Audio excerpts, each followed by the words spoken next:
Hello guys, in today's video I will be showing you how to fix Efootball keeps hand gain problem. So the answer is easy, just go to the settings and then scroll down to the app section and then go to the search and search Efootball and then go to the storage and here you will find this clear cache option. Click on it.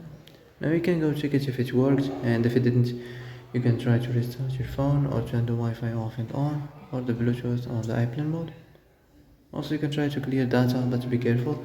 If you clear data, all these applications' data will be deleted. This includes all files, the settings, the accounts, the databases, etc. So be careful if you want to clear your data.